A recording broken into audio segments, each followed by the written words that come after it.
Bonjour à tous, bonjour à toi qui me regarde tous les mercredis. Effectivement, je vous présente chaque mercredi de lumineuses personnes qui œuvrent pour le bien-être de tous, le bien-être de la planète en général. Alors si tu me découvres aujourd'hui, je me présente, je suis Chantal Blanchoin, je suis, professeure de yoga et j'aime à me définir comme créatrice de liens dans le bien-être et l'évolution personnelle. Aujourd'hui, nous allons aborder un sujet qui, moi, me passionne et j'ai la chance d'accueillir Anne Texereau qui va venir nous parler de son activité. Bonjour Anne. Bonjour Chantal. Bah, écoute, je suis ravie de t'accueillir parce que c'est un sujet qui n'est pas commun et Mhm. qui, je pense, peut vraiment intéresser les personnes qui nous regardent. Donc, je vais te laisser te présenter déjà. Qui Mhm. es-tu, Anne? Oui. Alors, je vais regarder peut-être la dimension facette professionnelle. Oui. Euh, je vais le faire très court Ouais. parce que j'ai eu des expériences variées. J'ai d'abord été salariée pendant 17 ans dans des structures différentes. J'ai d'abord touché la communication et le marketing. Et puis, après, j'ai eu envie d'accompagner des personnes sur le développement des compétences, en fait. Donc, j'ai travaillé 10 ans au milieu consulaire en tant que formatrice. D'accord. Euh, et puis, à 38 ans, j'ai eu un espèce de réveil, un peu la crise de la quarantaine, où il y a des moments clés, des passages comme ça dans la vie ou des caps. Et je me suis formée en passant un diplôme universitaire en coaching. Et ça m'a donné une espèce de bouffée d'oxygène pour me dire, bah, tu peux être indépendante. Et donc, j'ai créé une micro-entreprise. Et je suis coach facilitatrice, je pourrais dire aussi thérapeute, et puis aussi passeur. Et ça, je pourrais en parler. Parce qu'en parallèle de ça, en fait, j'ai toujours eu une appétence pour tout ce qui est de l'ordre de l'invisible, la spiritualité. Euh, D'accord. bon, voilà. OK, d'accord. Donc aujourd'hui, tu accompagnes des personnes individuellement. Oui. Voilà. Tu continues à faire des formations ou... Oui, plutôt un coaching, en fait, que j'appelle coaching alchimique, je pourrais en parler. Euh, D'accord, coaching de l'énergie. Euh, d'accord. donc, OK. voilà. Bah, tu vas nous donner ça tu vas nous expliquer ça dans le détail. Ce que j'ai entendu là tout de suite, tu m'as dit que tu as toujours été attirée par l'invisible, par la vie spirituelle. Ça veut dire que toujours, ça veut dire depuis que tu es toute petite? Oui, c'est intéressant parce que ta question m'a amené et l'interview en préparation, je me suis dit, tiens, ça m'a réveillé et révélé des faits marquants que j'avais besoin de poser aussi. Et D'accord. je me rends compte, et c'est aussi tout un cheminement individuel et bien sûr thérapeutique, que j'ai eu trois faits marquants en fait dans ma vie. Il y a un premier fait, moi je suis née en avril 1971, j'ai eu 50 ans cette année, et à 3 mois de vie, je me suis retrouvée à l'hôpital. J'ai contracté un choléra infantile au mois d'août 1971. Donc ça a été très, je pense, angoissant pour mes parents. J'étais hospitalisée pendant un an dans un hôpital militaire. Ils étaient en vacances, hein. Ah ouais. Euh, et donc j'étais entre deux mondes, on pourrait dire, entre la vie et la mort. Je pense que mon âme, elle a dû sentir ça. Et bah, je suis restée en vie, et ça, c'est super. Donc ça, c'est un premier fait marquant. Et puis, un peu plus tard, mais encore très très jeune en âge, j'avais tout juste 2 ans. euh, En fait, j'ai perdu une petite sœur. Mes parents ont eu une petite fille qui s'appelait Sophie. Et en fait, elle est décédée après être née à la maternité. Donc, ma maman est revenue sans le bébé. Et donc, cette histoire-là, en fait, si tu veux, elle s'est engrammée en moi comme une blessure profonde, inconsciente, puisque j'avais 2 ans, mais qui est venue faire une meurtrissure en fait dans mon âme, dans mon corps, dans mes cellules. Je pourrais le dire comme ça. Et en fait, cette histoire de petite sœur décédée, eh bien, m'a amené à me questionner sur la vie. Pourquoi je suis en vie? Qu'est-ce que l'existence? D'accord. Quoi la mort? Qu'est-ce qu'il y a derrière la mort? En fait, toutes ces questions existentielles sont venues cogner très fortement à l'âge adolescente, en fait, et jeune adulte, vers 17-18 ans. Euh, donc voilà, cette recherche aussi. Et puis, Ouais, il y ouais. a, il y Et a un c'est, troisième. j'imagine que c'était pourquoi moi et Voilà, et pas Oui, elle ou quelque chose comme ça, ouais, c'est oui, souvent avec des questions de fond aussi sur ouais, pourquoi on meurt si jeune, en fait. Pourquoi on ouais. laisse mourir un bébé? Ça, c'était très violent pour moi d'essayer de comprendre ça. Et aussi, pourquoi moi, je suis en vie? Pourquoi Ouais, moi, je suis en ouais, vie, en fait? ouais, ouais, Il y avait ce questionnement profond sur l'existence. Ça sert à quoi de vivre si on peut mourir très jeune? ouais, ouais, C'est contre nature, en fait, hein. On meurt de vieillesse, normalement, ou de ouais, maladie, malheureusement, mais on meurt à la fin d'un cycle. Et là, c'était une âme qui est venue s'incarner et qui n'est pas restée. ouais, je comprends tout ce Et, questionnement. ouais. Et il y a un troisième événement marquant qui m'est arrivé, qui parle de l'histoire de mes parents, en fait, parce que mes parents se sont séparés et j'avais 15 ans. Ils ont divorcé par la suite. Et ça a été un fait aussi marquant parce qu'en fait, moi, j'ai eu je pourrais dire un père absent, un père perdu. Et l'absence de mon père dans ma vie, même si j'avais 15 ans et j'ai quand même connu une vie avec lui en tant qu'enfant, eh bien, m'a fait plonger à la recherche de mon propre père. Et là, je vais prendre avec une majuscule, en fait. Hmm. La recherche de mon propre père, c'est un chemin de sagesse, c'est d'aller plonger à l'intérieur de mon puits pour comprendre, eh bien, effectivement, qui suis-je? Et Hmm. qui suis-je dans un chemin d'éveil? Parce que c'est ce qui m'anime. Hmm. Voilà. Tout à fait. Et aujourd'hui, du coup, tu as trouvé bah, ta voix. J'ai l'impression que tu te sens vraiment à ta place. Oui, même si c'est intéressant ce que tu dis parce que je peux le regarder sous deux angles, la voix VOIE et puis la voix Ouais. VOIX. Moi, j'ai mis du temps avant de me trouver parce que je suis très généraliste et j'ai une soif de découvrir beaucoup de choses. Donc, j'ai été très curieuse. J'ai fait des métiers différents. J'ai touché à plein de choses. Et c'est vrai que ces faits marquants-là m'ont amené à avoir une espèce de quête insatiable vers la spiritualité. Et ça a pris la forme de beaucoup de lectures, en fait, pour des prises de conscience, de connaissances aussi. Et puis, en parallèle, j'ai expérimenté avec des stages d'éveil, des formations beaucoup, formées au Reiki, formées au chamanisme dernièrement, et puis formées à des pratiques qui, là, me rapprochent effectivement de ma voix en utilisant ma voix, VOI. Hmm. Très Et bien. les deux pratiques qui s'alchimisent sont le coaching alchimique et les lectures anal-akashiques. D'accord. Alors, tu vas nous parler de tous ces mots-là, parce que du coup, ce ne sont pas des mots qu'on utilise tous les jours. Donc, le Ouais. coaching alchimique, de quoi il s'agit alors? Alors, le coaching alchimique, c'est comment on transforme ce qui nous plombe en or. Parce que finalement, nos blessures, et c'est le chemin que j'ai traversé moi, d'aller dans ce puits intérieur et d'aller remuer un petit peu ma propre vase, je pourrais dire, Mhm. eh bien, il faut les passer au tamis de quelque chose. Hein, ouais. Il y a des clés pour ça, en fait. Et nos blessures, en fait, une fois qu'elles sont transmutées, eh bien, elles apaisent, elles guérissent notre âme, en fait. Je pourrais prendre le parallèle avec un art ancestral japonais que j'ai découvert il y a cette année, qui s'appelle le Oui, kintsugi. Et oui. kin, en japonais, ça veut dire or, et tsugi, ça veut dire jointure. Et cet art japonais, en fait, il consiste en quoi? Il consiste à réparer les porcelaines et les faïences cassées. Donc, si vous avez un objet, voilà, un vase ou un pot de fleurs, par exemple, s'il est cassé, il y a deux solutions. Soit je le mets au rebut, enfin voilà, je vais le jeter, malheureusement, soit je vais essayer de le réparer avec une jointure spécifique. Donc, on va rassembler les morceaux éparses, en fait. Et à la fin de ces jointures, on va mettre de la poussière d'or. Et finalement, l'objet, il est sublimé. Il est Mhm. mis en lumière. Il est mis tout en beauté. Et ça, c'est Mhm. magnifique. Il est même plus beau que l'origine, j'ai envie de dire. Mhm. C'est vraiment une œuvre d'art. Exactement. Et le Ouais. coaching alchimique, c'est ça. C'est la transmutation de nos blessures, donc ce qui nous plombe, à D'accord. quelque chose de doré, en fait. On va le sublimer.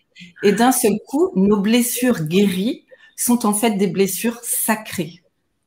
Très Voilà. bien. Qui nous font quelque part rayonner, quoi, en fait, parce que c'est grâce à ces passages, parce que Oui, c'est difficile. Bien sûr, une blessure, ça génère de la souffrance, mais c'est grâce à ça qu'on Oui, peut, comme tu dis, sublimer tout ce qu'on a oui, vécu pour devenir plus fort, plus en paix, plus ouvert.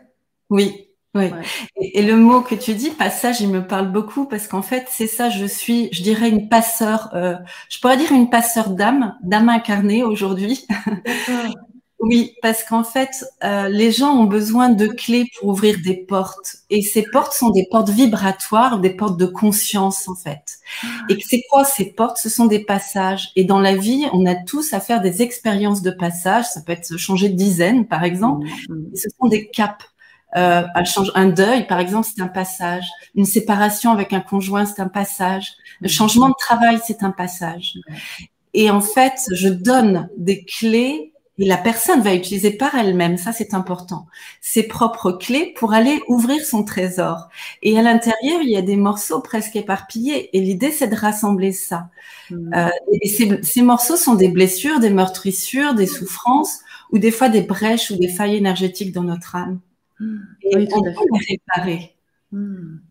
Tout est réparable. Oui, bien sûr. Et en fait, c'est toutes nos multifacettes en fait qui ont été des fois fractionnées. Et si tu veux, elles demandent à être réhabilitées, réhonorées. Et le coaching alchimique permet ça. Et puis la lecture anale akashique encore plus. Alors voilà, tu nous en parles maintenant. Qu'est-ce Alors oui. que sont les annales akashiques? Alors je vais peut-être partir de la racine akasha. L'akasha, c'est la substance primaire, la substance primordiale en fait. C'est-à-dire, c'est de l'énergie. On va dire ça comme ça. Vous connaissez les 4 éléments de l'énergie, la terre, pardon, l'air, l'eau, le feu. Et il y a un 5e élément qui s'appelle l'éther. Et ça, c'est l'akasha. Cette énergie, elle est juste située sur un autre plan. Et quand on monte sa vibration, on accède à cette énergie.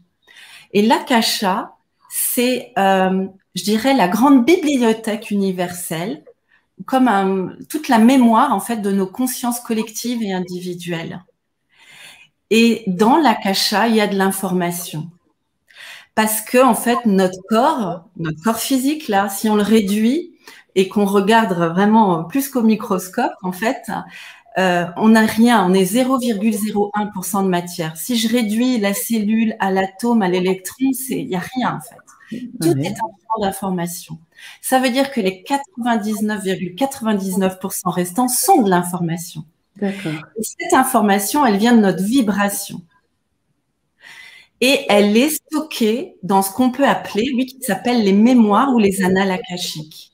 Et dans cet espace, qui est juste un plan, certes invisible, mais visible, puisqu'on peut y accéder. Y avoir accès, d'accord.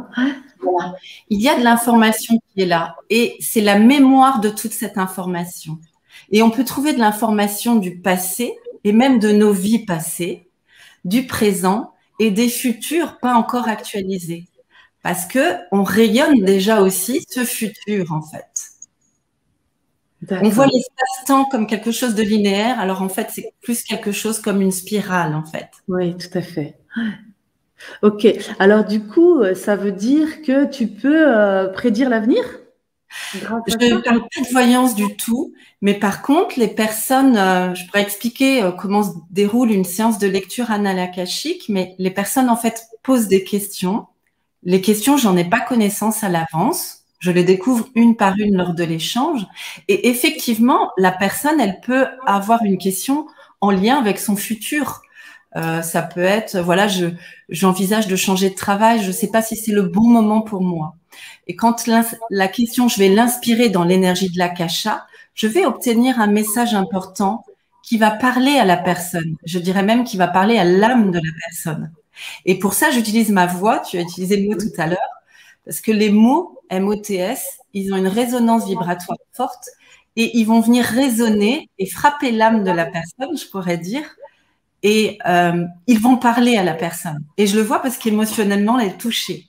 Alors des fois, il y a des femmes, ça dépend des sujets, mais ça peut être sur l'orientation professionnelle, ça peut être et ça lui donne non pas le chemin tout fait, parce que c'est toujours à chacun de choisir les voies qui sont bonnes pour elle, mais ça lui donne une orientation, je pourrais dire une couleur, et par contre, ça vient valider un questionnement pour lequel elle est en hésitation.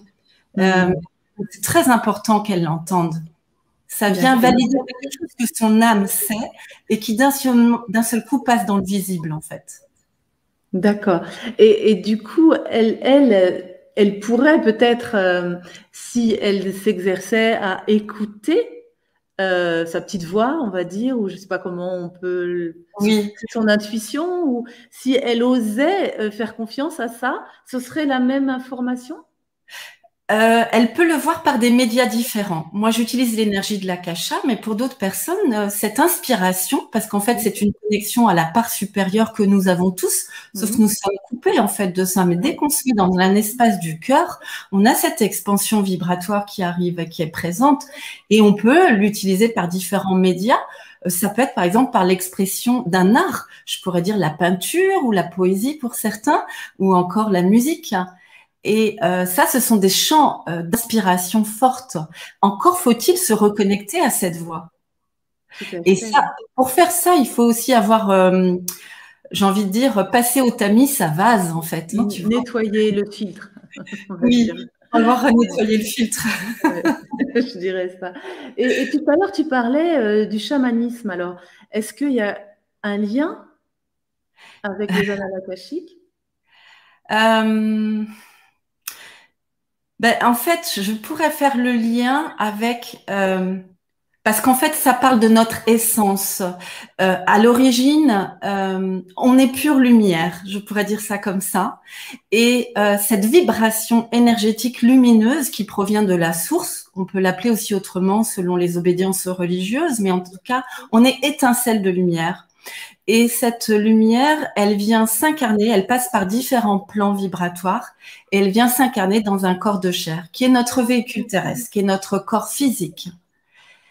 Et le chaman, lui, il a la capacité à accéder à différents plans avec des vibrations hautes et à connecter les différents règnes.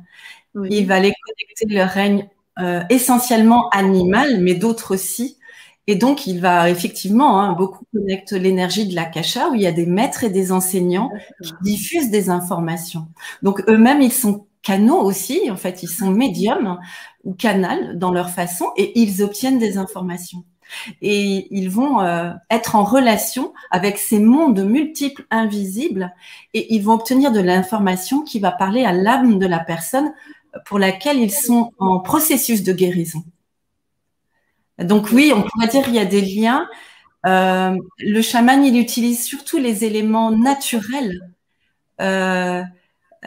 aussi des fois avec je pourrais dire des artefacts. Par exemple, je pense aux plumes, mais il peut y avoir plein d'autres choses en fait, avec dans la symbolique archétypale très forte. Moi, j'utilise le canal de ma vibration par l'expansion du cœur.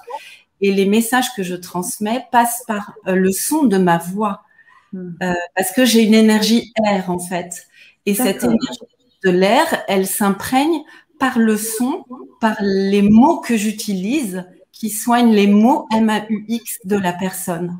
D'accord. Et du coup, est-ce que d'autres personnes utilisent un autre canal que la voix? Oui. Il y a des gens, oui. Ça dépend en fait de la manière dont le thérapeute en fait a ses propres talents et dons qui se réveillent à lui. Pour certains, c'est réveillé tôt.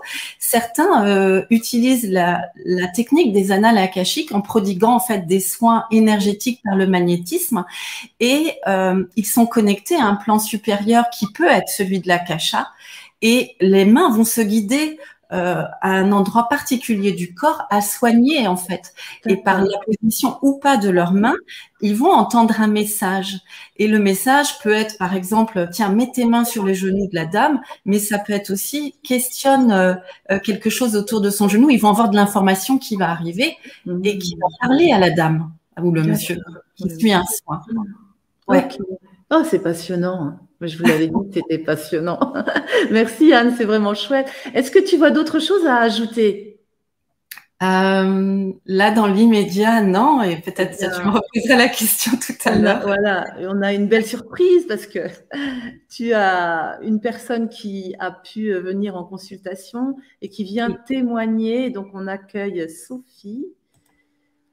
Bonjour Sophie. Bonjour Chantal, bonjour Anne. Je te remercie vraiment parce que c'est un peu au dernier moment que tu as pu venir et je te remercie parce que c'est toujours intéressant d'avoir quelqu'un d'extérieur qui vient parler l'accompagnement que tu as pu avoir avec Anne. Et je suis sûre que ça va être passionnant aussi parce que les quelques mots que tu m'as soufflés tout à l'heure me donnent envie d'en savoir plus. Je te laisse te présenter, Sophie. Donc moi je m'appelle Sophie, je passe la cinquantaine cette année, la semaine prochaine d'ailleurs, et c'est peut-être aussi un déclic, je sais pas, en tout cas c'est une période de questionnement. Ce qui fait que j'ai d'abord consulté Anne pour une lecture des annales akashiques et après j'ai eu l'occasion de faire un coaching alchimique. D'accord. Ok. Et la première fois que j'ai eu la première consultation des annales akashiques, en fait, j'y allais vraiment par curiosité. J'avais des messages, enfin, il y avait des choses qui me préoccupaient, mais je ne savais pas en quoi elles pouvaient m'aider.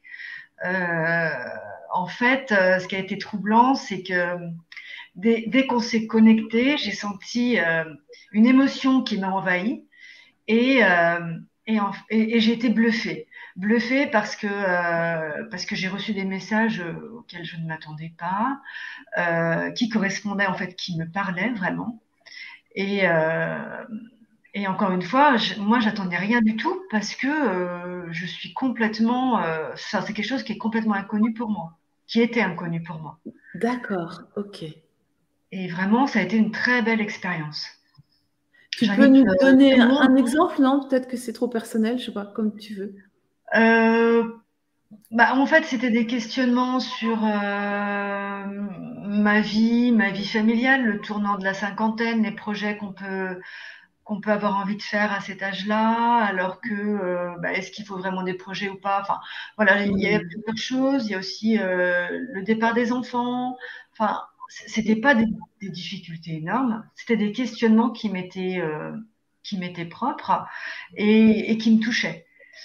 Et en fait, vraiment suite à cette consultation, j'ai senti, alors les messages que j'avais reçus m'avaient transformée. Alors ça peut paraître énorme, hein, mais en fait moi c'était mon ressenti parce que j'ai eu l'impression après d'être beaucoup plus zen, de croire plus en moi, de m'écouter. Enfin je sais pas. Il y a quelque chose qui s'est passé que tu peux pas vraiment définir, mais que tu as ressenti. Enfin, parce que là, j'avais plein de frissons quand tu parlais. J'ai l'impression que quand tu as eu ces messages, tu as su que c'était ta vérité, c'est ça? Oui, oui. C'est ça. Et c'était une vérité que j'attendais certainement. Ouais, d'accord. Ouais. C'est chouette, d'accord. Donc, c'est vrai que tout ça, ça peut paraître troublant pour des gens qui sont loin de cette, je sais pas si on appelle ça une thérapie ou je sais pas comment on appelle ça, mais vraiment, c'est quelque chose qui fait du bien et qu'il faut essayer. En même temps, toi, tu n'étais pas du tout initiée à ça, tu connaissais pas ce genre de choses. Donc, je trouve que c'est chouette parce que ça peut concerner toutes les personnes qui sont en mal-être, sont en questionnement, qui sont voilà, et qui n'arrivent pas à trouver leur réponse. Et donc voilà, au départ, toi, tu ne croyais pas plus que ça, puisque tu connaissais pas, tu y allais vraiment par curiosité, tu nous as dit. Oui, c'est ça. Ça peut. Et puis c'est pas péjoratif, hein, mais j'y allais.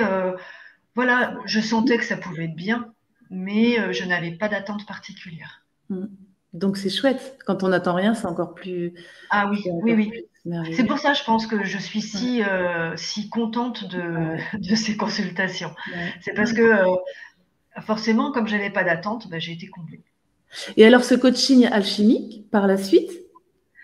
Alors, le coaching alchimique, en fait, on l'a mêlé avec une lecture des annales en même temps. Donc, le coaching alchimique, effectivement, comme disait Anne, ça permet de prendre des problèmes, en tout cas des mots MAUX, des mots d'enfance, qui, quand on n'y réfléchit pas, sont pas forcément des mots, mais quand on les pose sur la table, finalement, c'est des choses qui nous empoisonnent un peu. Ouais. Et en fait, en les analysant, en se questionnant, et avec l'aide d'Anne, on arrive à les transformer en choses positives, ou en tout cas à enlever, à arrêter de les catégoriser en mots. Ouais. Ah, oui, à les transformer en œuvres d'art. Ouais. Voilà, c'est chouette. Et tu pourrais nous dire ce que ça a changé dans ta vie? Est-ce que il y a un avant, un après, il y a quelque chose qui a... Alors, c'est surtout, le changement vient surtout depuis les annales akashiques. D'accord. Je trouve, et je pense que mon entourage pourrait le dire, je suis beaucoup plus patiente, je prends plus de recul, j'arrive à prendre plus de recul. Et à me dire que de toute façon, il y a une solution, et puis je le sais, la solution est en moi. Ouais. Avant, peut-être que je savais pas qu'elle était en moi. Ouais. Mais grâce aux lectures d'Anne, ouais, je sais. Ouais. Ça fait lecture d'âme, lecture d'âne. Oui, c'est vrai, c'est vrai. J'ai entendu ça en fait, mais rapidement, j'ai connecté. Ok, merci Sophie, c'est vraiment... ça donne envie en tout cas. Qu'est-ce que tu reçois là, Anne, là, parce que c'est super chouette quand on parle comme ça de... Ben oui, quand tu as dit Chantal, j'ai des frissons, j'avais aussi des frissons. Ouais. C'est toujours... j'ai de retour en fait des gens aujourd'hui parce qu'ils m'envoient un petit message par mail que je leur demande s'ils veulent bien témoigner, parce que comme je suis en train de réaliser mon futur site internet, j'en ai pas encore, Ouais. et je me suis dit tiens, c'est bien de garder des témoignages, mais là j'ai un témoignage vivant de Sophie sur ta chaîne en fait, Chantal, donc ça c'est précieux. Ouais. Et c'est touchant, oui, c'est touchant parce que, en fait, effectivement, on a tout à l'intérieur de nous au niveau de l'émergence de tout un potentiel, en fait. Et la personne, elle s'en rend pas compte. Et des fois, il faut comme une thérapeute ou, enfin, quelqu'un, un passeur, quelqu'un qui va venir transmettre des clés pour que la personne, après, elle puisse prendre conscience de certains blocages qui sont des blocages inconscients. Et quand on va aller chercher dans cette ombre, parce qu'il faut aller regarder dans l'ombre, et qu'on fait une mise en lumière, eh bien, on voit la personne après différemment. Et je vous assure, l'une et l'autre, ça se voit aussi physiquement sur le visage des gens. Parce que je fais des consultations par Zoom à distance, et des fois, je le vois aussi dans le physique de la personne, au niveau des yeux, au niveau du teint de la peau, au niveau des émotions qui la traversent. Et avec Sophie, c'était un rendez-vous physique chez elle. Et il y a eu émotionnellement beaucoup de choses aussi qui se sont passées. Et ces émotions, en fait, c'est des émotions si sacrées. Elles viennent comme une douche énergétique, en fait. Elles viennent nettoyer l'âme. Et c'est une reconnexion à l'âme. Et c'est ça qui est puissant. Et c'est peut-être ce que Sophie, elle a senti en disant, après, les effets qu'elle voit, c'est je me sens plus sereine, plus apaisée, plus patiente. Parce qu'en fait, il y a eu ce nettoyage énergétique qui a opéré. Et c'est là où la magie opère, j'ai envie de dire. Mais c'est l'âme agit, opère. Ouais, et c'est exactement ça. Ouais. Et c'est beau de l'entendre parce que on a tous ce potentiel-là. Parfois, seul, on n'arrive pas à le faire. Hein. Moi, je suis toujours... j'ai fait une thérapie et au besoin, je sollicite ma thérapeute parce que elle m'apporte des choses que je ne peux pas aller regarder moi-même. Tout à fait. Et on a parfois besoin d'une tierce personne pour voir ça. Merci Anne, parce que tu confirmes ce que je n'arrête pas de dire. C'est vraiment mon intention quand j'ai créé cette chaîne, c'est vraiment de dire quand on sent qu'on n'est pas vraiment bien en phase avec soi, eh bien c'est pas une vue de l'esprit, c'est pas à se comparer, à dire oh il y a pire que moi. Non, il y a quelque chose qui vient parler et écoutons ça. Et tout seul, c'est très difficile d'aller voir clair. Et des fois, une séance suffit. Tu vois, je suis sûre que parfois, une séance peut faire libérer, enfin révéler quelque chose. Et c'est vraiment ça que le message que j'ai envie de passer, c'est que on devrait tous faire un travail sur soi pour aller vers soi. Je pense que c'est la solution pour moi. Ouais. Donc, je trouve que c'est chouette ce que tu dis parce que, ouais, pour moi, c'est une évidence et j'ai vraiment envie de marteler ça. Et tu confirmes vraiment ce que je ressens, ce que j'ai vécu et vraiment, c'est chouette. Bravo, bravo, c'est super. Et merci à vous deux. Est-ce que vous voyez autre chose à rajouter? Moi, je voudrais juste insister sur le fait que des personnes comme Anne nous aident à trouver les clés. Et surtout, surtout, il ne faut pas se priver de ces personnes-là. Et elles sont très, très précieuses. Merci Sophie. Merci Sophie, vraiment, merci. Ça vient du cœur, je l'entends, je le sens, et c'est vraiment chouette. Merci, merci. Merci. À bientôt Sophie, au plaisir Merci pour l'invitation. Ouais, c'était chouette. Merci. Merci Chantal. Et puis Anne, eh bien écoute un mot de la fin peut-être. Écoute, je te remercie pour cette invitation parce que ça me permet d'éclairer aussi ce que je fais et la proposition de ta chaîne permet ça. Et c'est pas facile des fois d'expliquer et j'espère que les personnes qui regarderont vont voilà s'interroger et puis elles vont trouver aussi des éléments de réponse et peut-être venir pour une consultation avec plaisir. Ouais. Ouais. Non, mais franchement, tu as expliqué de façon claire parce que ce sont pas des sujets faciles à comprendre pour les non-initiés. Oui. Et même moi, parce que les annales akashiques, c'est pas quelque chose que j'aborde chaque jour, mais c'est intriguant, c'est intéressant, c'est questionnant. Et je trouve que tu as vraiment mis des mots simples. Et je pense qu'on peut tous comprendre et s'y retrouver. Et franchement, ça donne envie. Merci. Merci beaucoup. Je te souhaite plein de bonnes choses, en fait, hein, que du coup, forcément, puisque tu es aligné et à ta place, forcément, tu vas rayonner et les gens vont venir vers toi, c'est sûr. Merci beaucoup. À très bientôt. À bientôt, Chantal. Merci beaucoup pour la clarté et puis pour ton rayonnement. Tu es lumineuse. Merci, à bientôt. Merci, je t'embrasse. Je t'embrasse, au revoir. Encore une lumineuse personne, j'en ai des frissons partout.